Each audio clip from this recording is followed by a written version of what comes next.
muy sencillo. Claro. Y el entrevistador, ¿qué forma de pregunta? Yo no entraría con esa. ¿Qué pregunta le haríamos para saber si sabe trabajar en equipo?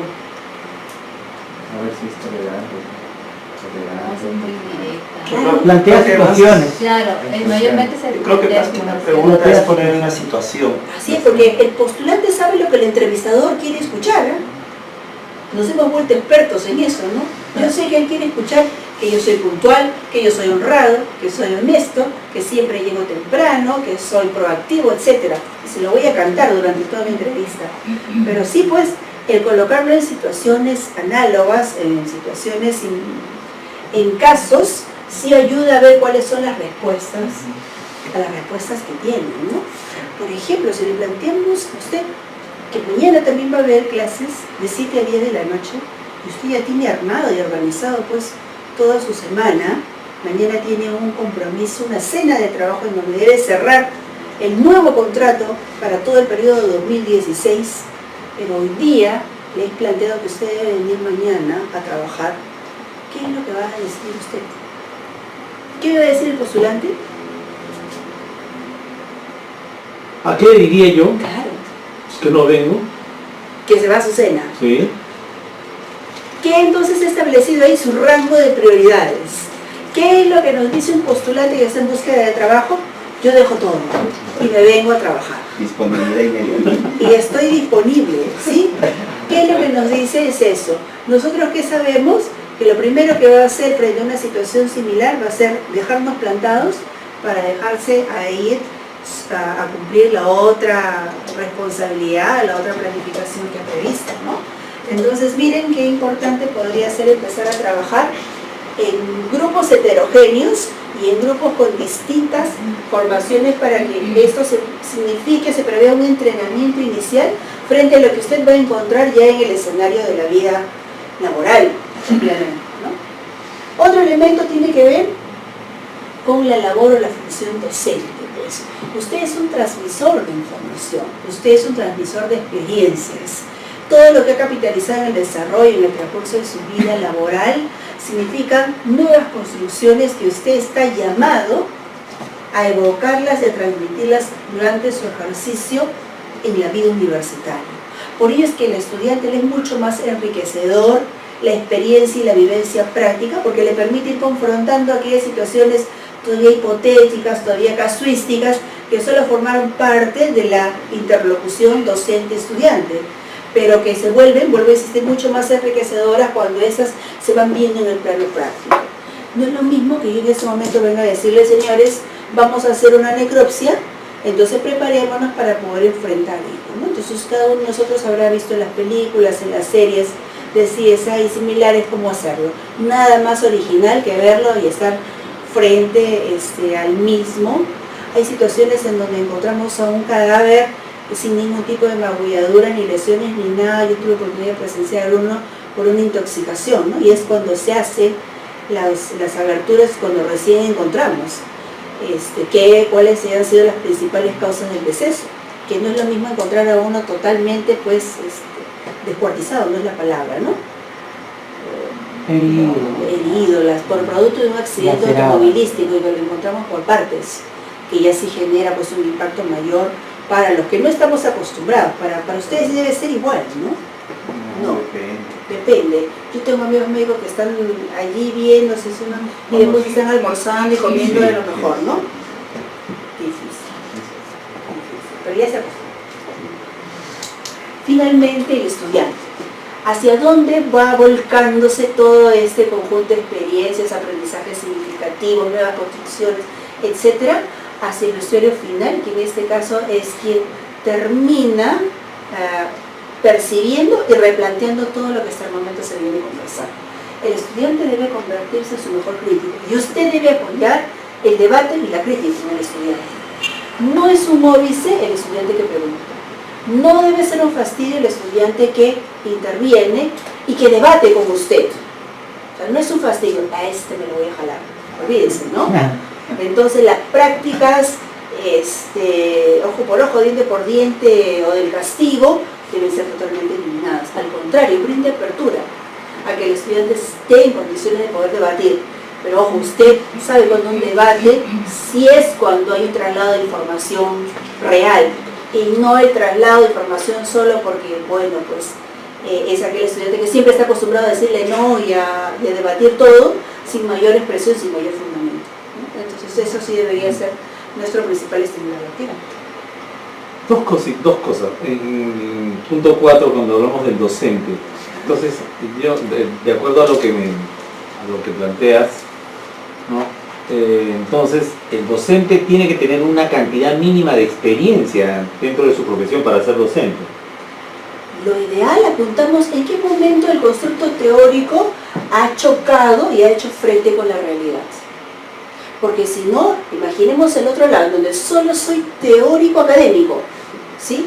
He investigado, he hecho revisión, sí, pues, pero la investigación no es solo descriptiva, y sí conocemos los tipos de investigación, ¿verdad? Desde la que es eminentemente descriptiva, la exploratoria y la explicativa. ¿Dónde se quedó usted? En general, ¿no? Para todos. Exploratoria, descriptiva o explicativa. Si siempre se quedó acá, bueno, pues estamos hablando de una investigación todavía muy incipiente, ¿sí? Esta es aquella que probablemente haya sido solo a través de la búsqueda bibliográfica. La descriptiva ya lo ayudó a acercarse un poco a la realidad, porque por lo menos el personado de ella empieza a desagregar los detalles, la constitución de la misma, pero la explicativa es sin lugar a dudas el mejor tipo de investigación, porque usted empezó a conocer elementos mucho más cercanos y empieza a hacer nueva construcción. Dígame. Pero también depende de la materia, ¿no? Por Claro ejemplo, un sí. caso muy extremo, si vas a enseñar matemáticas, no hay nada que explorar. Claro que sí. No hay que explorar ni descubrir más allá, ¿no? Totalmente. Pero si Las vas a ciencias exactas son claro. siempre iguales. Las ciencias exactas, allí no hay forma de darle vuelta, ¿no? Porque 2 más 2 siempre va a ser 2. Pero si vas a explicar, por ejemplo, no sé, sobre gerencia de ventas, ahí es evidentemente De todas la maneras. experiencia. Muchas gracias por Mucho la más precisión. Entonces, sí hablamos de las ciencias no puras o no exactas, ¿sí? Para poder hablar en términos mucho más estrictos para poder acercarnos a lo que nos está interesando conocer. Y bien, pues entonces, ¿en dónde está usted? ¿En qué etapa de la investigación se quedó? Si solo estuvo por acá, usted es solo un académico y un solo lector de información, pero nunca se acercó a corroborar y a contrastar la información. Entonces, ¿qué nos puede brindar? El estudiante está ávido de conocer la casuística. ¿Qué sucedió a usted? ¿Cómo enfrentó usted ese escenario en el que se fueron, hubieron pugna de normas para poder hacer frente al dictamen de lo que el juzgador podría determinar? ¿Qué es lo que dicen los nuevos enfoques de la administración frente a lo que vendría a ser el planteamiento de la administración moderna? Hablamos siempre de los organigramas verticales, en donde existe un sinnúmero de ramificación, o ya hablamos de otro tipo de organización, en donde sea más horizontal, en donde no tengamos todo este enraizamiento, sino donde tengamos posiciones estratégicas y sobre ellas empiece a mover la organización. ¿Qué tipo de estructura organizacional se acerca más a lo que usted necesita para plantearlo de manera mucho más dinámica? Entonces debería responder más bien a esa suerte de fusión: planteamiento, investigación, revisión teórica, pero también soporte de la experiencia práctica en la que usted se ha visto involucrado. ¿Sí? Por lo tanto, un docente universitario, si no se trata de una ciencia exacta, debería tener un mínimo de años de experiencia. Así es, incluso en los perfiles para poder hacer el proceso de selección sí se pide, ¿no?, el tiempo de experiencia, y te ponen o te plantean un mínimo de 2 o 3 años para poder tener, digamos, un soporte válido sobre lo que usted encuentre en el plano real. Claro, una novia. Más o menos así. Y en la parte del educando, a ver, aquí sí, a ver, nosotros tratamos de que el estudiante, entonces, me dices, tiene que ser un tipo contestatario. No, lo que debemos promover es que el estudiante en principio empiece a promover hábitos de lectura, porque en la medida en que revisa información es posible que pueda capitalizar esa información y estar en posición de contrastarla. Solo así, el estudiante que no lee se convierte en un contestatario en potencia y le dice no a todo. Pero cuando usted pide el fundamento que ayude, que explicite, o mejor aún, si esto es no, porque no funciona, cuál es la nueva propuesta que usted plantea. Entonces, sí necesitamos estudiantes analíticos, pero el análisis va a partir en la medida que usted conozca y comprenda la información que tiene alrededor. ¿Cuántos de sus estudiantes tienen guardado ese ladrillo de fotocopias hasta el día que es la práctica o el examen? ¿Cuántos de ellos sí fueron empezando a hacer la revisión? ¿Cómo usted puede conocer si efectivamente el estudiante lee, diseña sus propias herramientas? Guías de lectura, algún otro instrumento que le permita prácticas calificadas, focus group, reuniones de trabajo, etc. Usted necesita conocer que el estudiante verdaderamente revise. Si no existe todavía el hábito de la lectura, va a ver que ese día está desesperado por empezar a leer, cuando existe el famoso trabajo en grupo, ¿no? O el trabajo en equipo. Y empieza a responder sobre las 2 o 3 primeras páginas que empieza a leer. Los textos de más de 50 a 100 páginas deberían ser entregados en forma dosificada, ¿no? Porque imagínense, el primer día de clase le decimos al alumno, léase todo el texto de introducción a la investigación científica que tiene 369 páginas. Entonces el estudiante se muere y dice, no, acá la profesora... Sí. Jamás vuelve a leer. No, jamás vuelve a clase tampoco, ¿no? Jamás vuelve a clase, porque va a decir, esto es un homicidio. No, usted tiene que empezar, y por eso es que la dosificación del material debe darse progresivamente en el tiempo. Pero si usted espera el final del semestre para que recién la nota del examen final pueda constituirse en su principal insumo, también perdió. Porque significa que si el estudiante aprobó ahí, significa que conoció el curso. Y si no aprobó, significa que no conoció. Mal indicador para conocer los aprendizajes o para medir los aprendizajes. No estaba bien. Mala fórmula para empezar a conocer esto, ¿no? Existen a continuación algunas propuestas que han sido planteadas por entendidos en el tema. Está la de Johnson, la de Tyler y otros más. Y existen elementos comunes que vamos a ir encontrando entre una y otra. Vamos a ir viendo, por ejemplo, que en esta primera, que es la propuesta de Tyler, encontramos 4 elementos importantes. Primero, la determinación de fines. ¿Qué es lo que pretendo perseguir con el planteamiento de una nueva propuesta curricular? ¿Qué espero alcanzar? ¿Qué espero encontrar? ¿Cuál es la determinación de objetivos que yo presento frente al mismo? La literatura nos dice que no deberíamos de tener muchos objetivos principales, pero que sí deberían estar claramente definidos en función a qué espero encontrar. Claro, porque entiéndase que el planteamiento de un objetivo principal ayudará a desprender objetivos específicos o objetivos secundarios. Se imagina una larga sumatoria de objetivos específicos, estaríamos prácticamente desagregando las actividades a realizar. Plantee objetivos estratégicos. No plantee objetivos para el año, para los 2 años. Recuerde que una propuesta curricular, en el mejor de los casos, debería estar planteada para responder a esta realidad, que puede ser entre los 5 a los 7 años siguientes. Tampoco podría plantear un plan curricular cada 2 años, ¿no? No estamos hablando, no otorgaría seriedad en la formación del estudiante ni de los nuevos estudiantes que pretenderían ingresar a su círculo universitario. ¿Cómo va a concretar esos fines? ¿Cuáles son las herramientas que le van a permitir hacer realidad este desarrollo del objetivo, del fin que venimos conversando? ¿Cómo empieza a organizar eficazmente las experiencias que van a ir encontrándose, que van a nutrir el planteamiento de los objetivos principales a los que usted empezó a señalar? Entonces considere principios. Hay principios importantes que lo vamos viendo en la evaluación, los hemos visto en investigación, también lo vemos en ejecución. Entonces, algunos principios que tienen que ver, por ejemplo, son pertinencia. ¿Sí sabemos qué es este principio? ¿Cuándo un objetivo es pertinente? ¿Es alcanzable? Cuando es alcanzable, sí, bueno, hay una idea bastante cercana. La pertinencia involucra al planteamiento de un objetivo que responda a una necesidad, ¿no? Entonces, necesito un nuevo centro universitario y una nueva malla curricular para formar ya no pues muchos abogados especialistas en todo, o médicos especialistas en todo, administradores especialistas en todo. Necesito formar especialistas.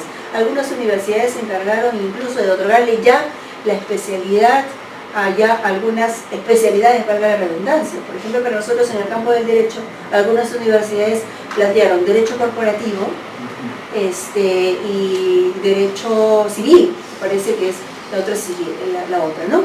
Pueden existir otras fórmulas. La idea es que la universidad responda a la expectativa del mercado. ¿Y qué me pide mi mercado en este momento?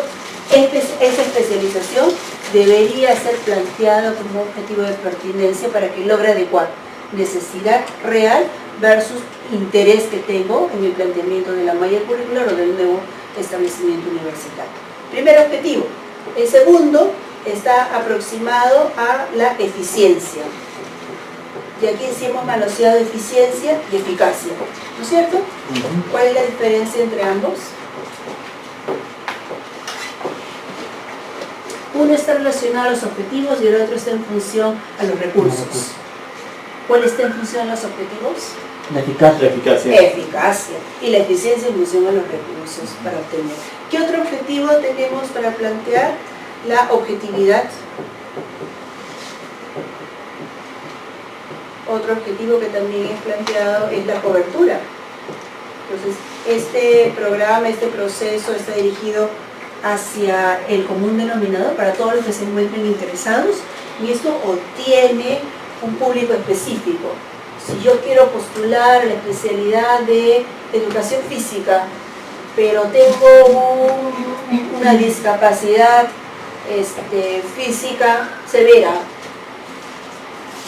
por el deseo, por la necesidad que pueda tenerlo, no estaría merituada dentro de los propósitos que se persiguen para ser calificado como apto para esta disciplina y por tanto no podría estar formando parte de ella, ¿no? Entonces, si bien las convocatorias son universales, deberían estar justamente ciñéndose, delimitándose hacia objetivos claramente definidos en su planteamiento inicial.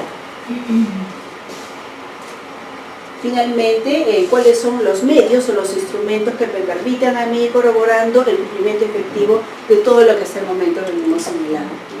Instrumentos, los medios, la organización y el planteamiento de los objetivos, la determinación de fines, son los principales planteamientos que el enfoque de Taylor se encargó de plantear al momento de señalar una nueva estructura curricular.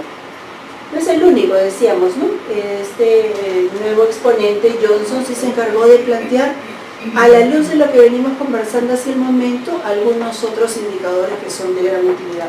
El primero que deberíamos entender es que el currículo no debería ser la respuesta a lo que esperamos encontrar, sino que debería ser más bien una respuesta inmediata al resultado del aprendizaje. Entonces, ¿qué es lo que he encontrado? ¿Qué es lo que la experiencia ha permitido encontrar a la luz del planteamiento centrado en el plan curricular previo? ¿Por qué la necesidad de reformular un nuevo plan curricular? ¿Por qué la necesidad de plantear uno nuevo? ¿Cuáles son los resultados que encontré con la aplicación del proceso o la malla anterior? Debería ser el principal insumo que usted considere en el momento de plantear. El otro tiene que estar enfocado a cómo se empieza a realizar el proceso o el procedimiento de la selección de los resultados. Entonces ya no es solamente mirar el currículo entendido, concebido como resultado del aprendizaje, sino cómo voy moviendo y cómo voy enfocando para poder llegar a entender si esto resulta realmente práctico de mejoramiento continuo para afianzarlo o es que de pronto debería empezar a desterrar otros elementos para alcanzar algo mucho más práctico, más dinámico en su ejecución. Segundo. El tercer elemento tiene que ver con que debe empezar un proceso de delimitación previo. Entonces, ¿qué espero encontrar? La propuesta curricular debería ser para todo el centro universitario y para todas las especialidades universitarias que planteo, o el planteamiento más bien debería haber y responder en función a cada especialidad.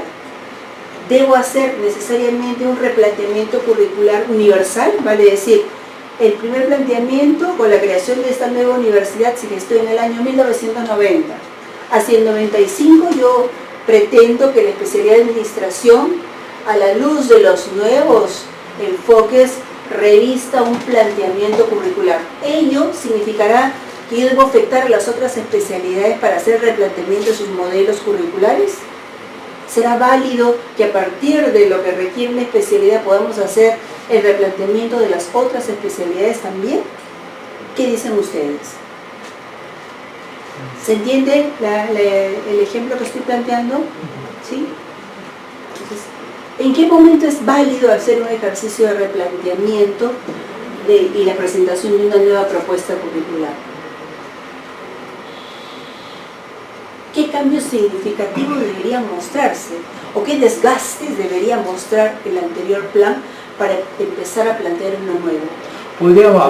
Podríamos hablar ahí de tendencias o de modelos. ¿Ya? Por ejemplo, si es un modelo por objetivos, es un modelo por competencia. Entonces, si yo tengo un modelo por objetivos y quiero cambiar un modelo por competencia, es lógico que replantee todo el tema, ¿no es cierto? Ya, pero eso va por atravesar solamente la especialidad, digamos así. Pero no tendría el efecto multiplicador para las otras especialidades. Entonces hablo de administración y vamos a hacer el planteamiento del plan curricular. Eso significaría que necesariamente afecte los planes curriculares de psicología, de educación, de contabilidad y otros más. O sea, ¿cuál es el motivador principal para poder hacer el planteamiento de una nueva propuesta curricular? La actualización. Ya, un elemento. ¿Qué otro más? La comunidad misma por sus problemas. Ya, la comunidad, los problemas. ¿Sí? ¿Alguien más tiene otro idea? Yo creo que depende como mencionabas tú al principio, como que depende de la realidad, ¿no? de que estamos viviendo, ¿no? del enfoque que queremos dar dentro de un contexto social, económico, cultural que vivimos en un momento determinado, ¿no es cierto? Ya, y que esto puede terminar afectando a todo el escenario en el que nos estamos moviendo. No existen fórmulas exactas para señalar tiempos exactos para poder replantear los nuevos planes curriculares, ¿sí? Entiéndase que la propuesta del nuevo plan curricular recoge ese conjunto de necesidades, de expectativas y de proyección que plantea el mercado en este momento. Pero el mercado no cambia pues anualmente ni cada 2 años, salvo que se trate de situaciones trascendentales, de emergencia, ¿no? Ahora un tema con las currículas, están siendo de cierta forma, por lo que alguna vez he leído por ahí, ¿cómo explicarlo? O sea, más resistentes al tiempo, o sea, menos precisos y más amplios, porque la cosa cambia muy rápido. Sí. Pues no puedes tampoco hacer currículos, en 2 años el mundo te cambió, muchas veces, en 3 años te cambió, entonces tampoco puedes hacer currículos, como tú decías, cortos de 2 años. Entonces ahí está la capacidad de hacer cursos que permitan vigencia al margen de los cambios que se pueden dar en el corto plazo o mediano plazo, que cada vez este mediano cada vez es más corto. Así es, ese tipo de sí. estilo.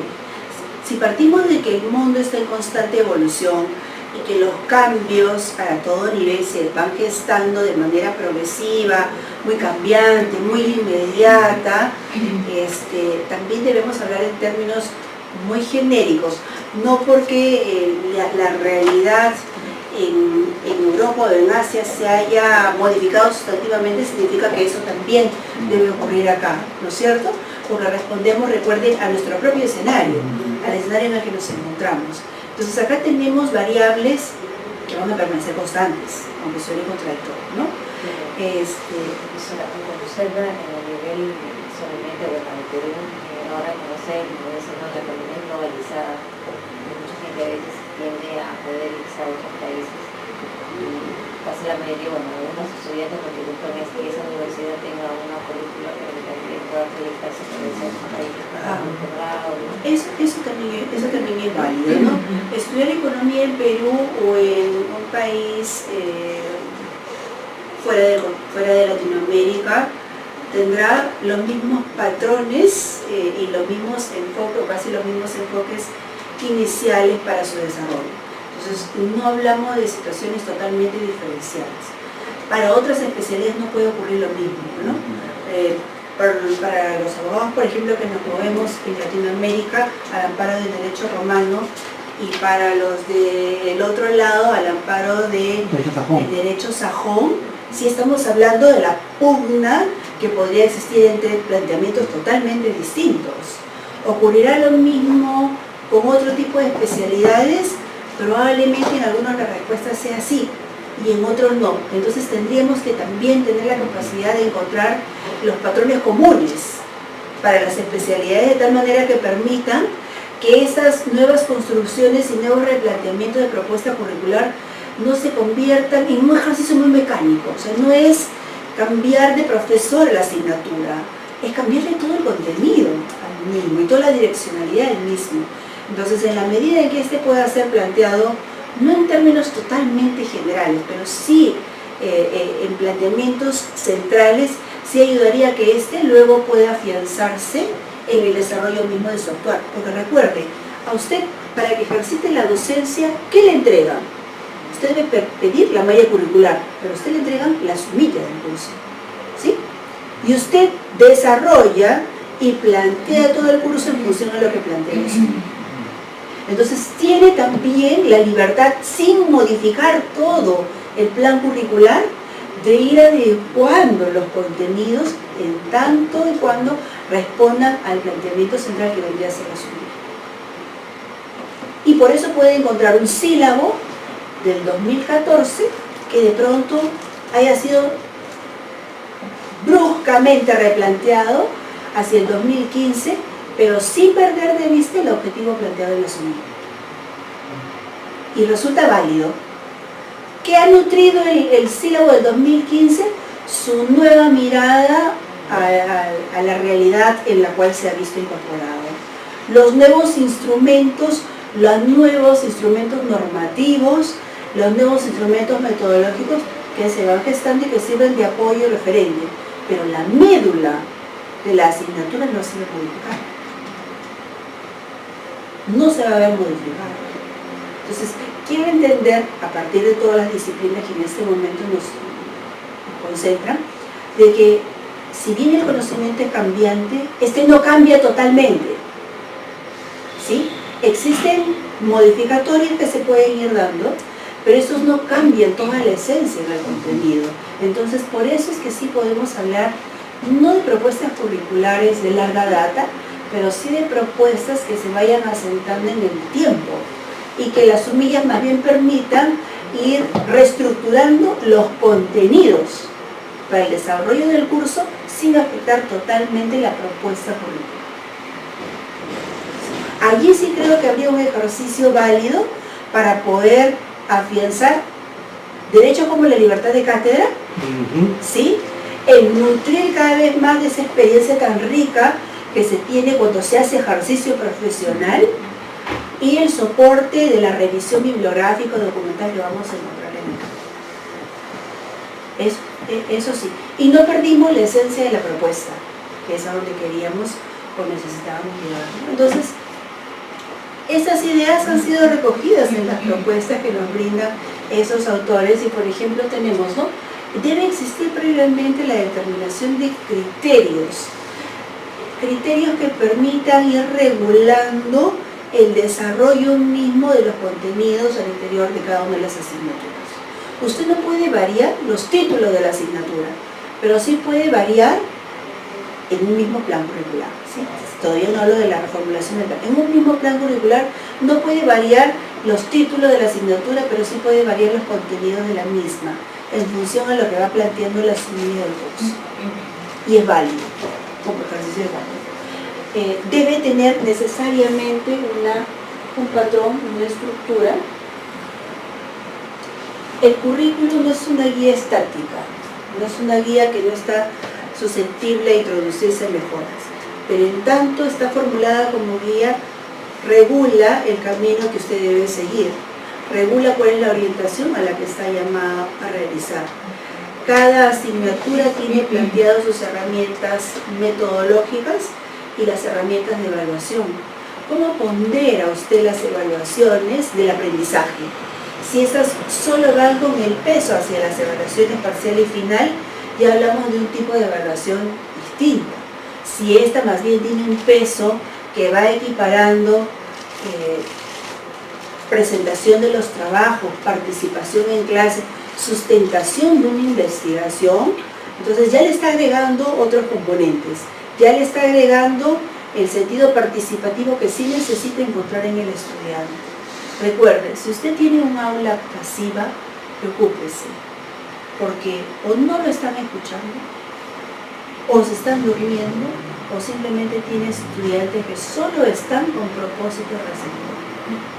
Y a usted no le interesa ese tipo de estudiante.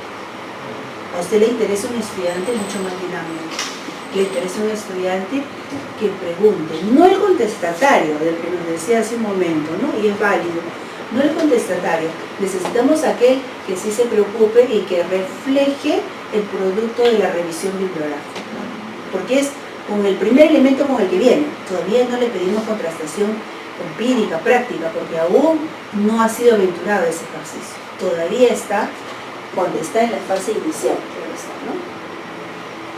La propuesta de Villarreal sí empieza a arrojar algunos otros supuestos. El primero tiene que ver con cómo encontramos un propósito secuencial en el planteamiento de las asignaturas previstas en el modelo curricular. Debe existir un hilo conductor que lleve desde asignaturas de menor complejidad hacia otras de mayor complejidad, en donde exista un tratamiento menos riguroso hacia aquello que revista un tratamiento mayúsculo. ¿Por qué existen asignaturas con mayor complejidad en el último ciclo y no en el ciclo intermedio? ¿Por qué deben existir asignaturas mucho más densas hacia los ciclos finales que en los primeros? ¿Por qué el curso de investigación debe llevarse en el primer o segundo ciclo y no al final? ¿Por qué el curso de seminario de tesis que existen en todas las especialidades está en el último ciclo y no está antes? Si se entiende que a usted lo están preparando para hacer investigación y para que no pierda tiempo cuando salga o egrese de la universidad. Hasta que usted aprende el curso de tesis y empiece a ejecutarlo, tiene un tiempo mayor.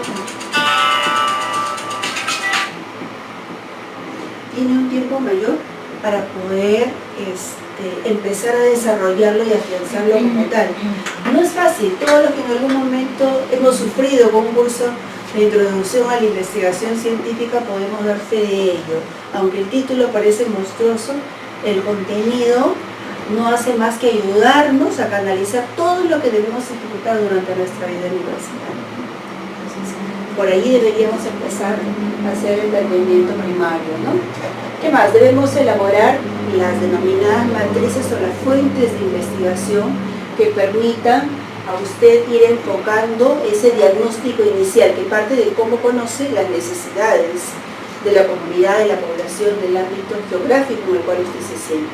Empiece a conocer, empiece a promover en sus estudiantes el conocimiento de la realidad inmediata, que los juicios valorativos, que los juicios de necesidad se empiecen a gestar a partir de su primer espacio social. Eso ayudará a que usted también tenga una herramienta mucho más cercana y válida para poder ejecutar los procesos siguientes, ¿no? Hay una definición previa de cuáles son los perfiles ocupacionales, los perfiles laborales y los perfiles que persigue cada especialidad. Decíamos que uno de los instrumentos principales en donde usted, si todavía no está insertado en el ámbito universitario, los va a conocer, que son los prospectos universitarios. Y que ya estando dentro los va a conocer en los planes curriculares. ¿Cuántos de ustedes en el primero o en el segundo ciclo se interesó en conocer toda la malla curricular que le ofrecía la universidad, si es que eso no lo conoció antes de ingresar? O es que empezó a conocerlo sobre la marcha de acabé el semestre y ahora recién voy a conocer qué cursos siguen al siguiente y así sucesivamente. ¿Sí? Algunos deben haber pasado por esa suerte de ejercicio, otros seguramente mucho más meticulosos, mucho más observadores, sí han conocido todo lo que viene a continuación. Otro elemento importante es cuáles son la sumatoria de contenidos que deben formar parte en el desarrollo de cada asignatura. Decíamos hace un momento que si bien la submilla es la directriz de la realización de la asignatura, existe información mínima y básica que sí debe contener el sílabo para el proceso de traslado de información al estudiante. Entonces no podríamos encontrar sílabos totalmente diferenciados los unos a los otros respecto a una misma asignatura y por más de un docente. Es más, la tendencia que existe en este momento y siempre que existan los denominados procesos de acreditación, se obligan a que las universidades planteen un solo sílabo por asignatura, aun cuando exista más de un docente. Y eso no significa violar la libertad de cátedra. Ojo. Significa la uniformidad de información que le debe llegar al estudiante. La forma en el traslado de la información, la forma en la transmisión de las experiencias y de la casuística y otro más, sí va a ser exclusiva del docente. pero sí existe información elemental que debe conocer el estudiante. Con ello rompemos viejos paradigmas, que algunos docentes de pronto sí procuren mayor contenido al sílabo versus otros que no lo procuren y que solo tengan como temas tentativos, que se desarrollarán en algún momento, pero que no se desarrollaron en el espacio y tiempo para el que fueron previstos. La evaluación única de un curso que tiene varias secciones, ¿garantizado? La evaluación única, no necesariamente, porque estaríamos hablando siempre de supeditar una evaluación formal frente a la evaluación sumativa, que es lo que existe como promoción en el campo de la educación. En educación se habla de la evaluación formativo-sumativa, y esto va por el lado de dosificar contenidos, pero evaluar el todo. Entonces, no solo el parcial y el final son importantes, no solo el control de lectura puede representar el 50% del desarrollo de la evaluación de tu asignatura. Debe existir una dosificación en los porcentajes de evaluación de tal manera que te permitan conocer. Si tú quieres medir y solo evaluar retención y fijación de conceptos, probablemente el parcial te ayude. Si tú quieres conocer cuál es el propósito argumentativo frente a un determinado caso, probablemente la práctica dirigida ayude a refrendar un poco esa información. Entonces, si bien existe información que debe quedar fijada en el estudiante, existe también un instrumento que ayude a la fijación de la misma. Pero si necesitamos conocer cómo empieza el estudiante a conectar información y a construir nueva información, sí, pues tenemos a través de las preguntas abiertas la mejor fórmula para poder empezar a medir esto, ¿no? Si bien existen, digamos, tipos de evaluación y tipos de preguntas para medir la evaluación, la cerrada, la deducción múltiple, etc., no necesariamente se constituyen en la única forma de evaluación, porque el estudiante también